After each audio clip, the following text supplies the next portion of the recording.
Big news coming out of India. Looks like Amazon versus Walmart may be tipping in the laggards' favor.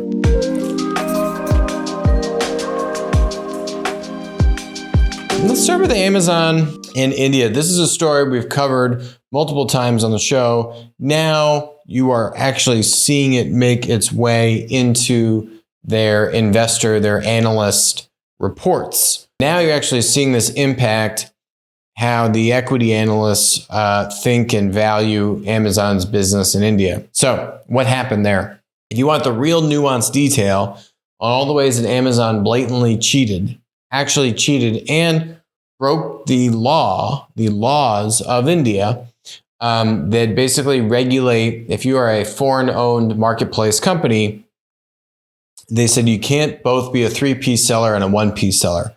We got a bunch of videos going at length on what those laws are. Actually, honestly, very well crafted to promote local Indian startups to compete against large foreign-owned tech monopolies. Something that China has mastered to help nurture and protect, at the time, its fledgling startup community. It's called tech protectionism. So we got a bunch of videos actually on the history of this. That's not actually what the report talks about. There's now reports coming out showing hard data that Amazon is trailing to Walmart's Flipkart in India. This was a $16 billion acquisition. So they bought over 50% of the company, but they had the ability to buy more. They didn't necessarily come out of the gate and buy 100% of the company, as opposed to Amazon's effort, which has been more from scratch in India. They've done some smaller acquisitions there over the years, but certainly nothing that is anywhere in the ballpark of tens of billions of dollars with what Walmart did. Walmart did this Flipkart acquisition relatively shortly after they bought Jet.com in the US in 2016 for $3.3 billion. So Flipkart acquisition going very well for Walmart. Both of these are technically foreign-owned marketplaces. They both have similar level of scrutiny. You could argue that Flipkart might have slightly favorable relationships with the regulators, given that it actually was started as an Indian local marketplace business, as opposed to Amazon, which is more kind of purely foreign, right? And then they're going up against another company called Reliance, which we've also covered many times on the show. And Reliance has gone after a very aggressive platform business evolution and vision for the company. We've covered that many times on the show as well. So those are the main big three players, and there's recent data here covering how they're doing. So if you look at this chart here, Flipkart/Walmart has the most GMV at $23 billion, followed by Amazon India, which is $18 to $20 billion. Then in a somewhat distant third, you got Reliance/Jio, which is $4.6 billion. Reliance is the only one listed, not foreign owned, that has 1P and 3P inventory, right? Now, the other videos we did on Amazon basically showed how Amazon but actively subverted and cheated to have its own 1P inventory in addition to 3P. But, some interesting things here. Flipkart actually has less products, 150 million versus Amazon's 170. They have less sellers, 450,000 versus Amazon's 700,000. Yet they still have more overall GMV, and Amazon is missing out in terms of engagement metrics and download share. Flipkart was the leader during the festival season, capturing a share of 62%, while Amazon had a share of 27%, right? So stark contrast. Downloads during the festivals, 50 million downloads for Flipkart versus 43 million for Amazon.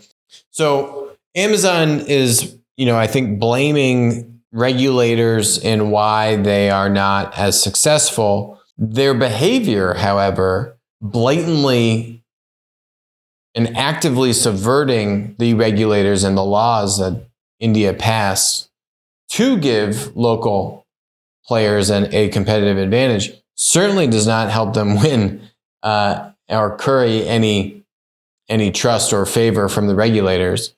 So honestly, this is, to me, completely deserved for how Amazon has behaved, how those decisions that you can see in our videos went right up to the executive, the C-suite at Amazon. They knew up and down what they were doing. They have no respect for clearly, these local laws and what's appropriate to and how to conduct their business there. And this is also a great example of how to rein in big tech monopolies. And if you are a non-US, or Chinese nation now that has large tech monopolies, or you are a smaller country that has US or Chinese tech monopolies coming into it, how can you give your local tech startup community a competitive advantage? Oh, by doing tech protectionism. These are very nuanced advantages to actually make and pass in a law.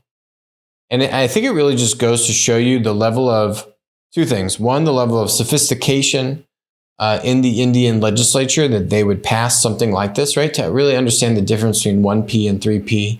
Say, hey, if you're foreign owned, you got to pick one. You can't do both. And then there's other things here that they outline around, payments and ownership of first-party sellers, and which was some of how Amazon cheated. So I got to give credit to India. I think they've actually done a very good model of balancing, having outside tech monopolies come in, and there's a lot of foreign money in there investing in Indian startups, and then obviously now buying Indian startups. But despite all of that, even giving Reliance these advantages, you're still seeing Walmart own Flipkart and Amazon as the top two players. So yes, Amazon would certainly be able to do more and would be able to perform better. What's one key example of that? This article talks about certain product categories that Amazon is light in. So when you are a marketplace, a key strategy, if you want to expand into new categories, product categories, you can buy that inventory as a 1P and then resell it. And you might lose some money buying a bunch of inventory and reselling it. But the point is, you're building that customer behavior, you're building that demand, and then you can more easily recruit other third-party sellers to then sell those, for example, beauty and personal care products. And then over time, you as the marketplace can phase down the amount of 1P product that you're buying. And then now you're able to have more 3P sellers fill the gap and expand the long tail of products. So by the Indian government taking that mechanism away from foreign-owned marketplaces, they are slowing their ability to grow and giving that advantage to locally owned marketplace competitors. These are great examples of how to rein in big tech and how to do it successfully. This is working. If you like this video, if you like the topic, we have a bunch of videos chronicling Amazon and Walmart's history in India for now probably the past 2 years. Go check out those videos, particularly this Reuters report about Amazon blatantly cheating and breaking these Indian laws. Go check those out. And hit the subscribe button for future updates on this topic.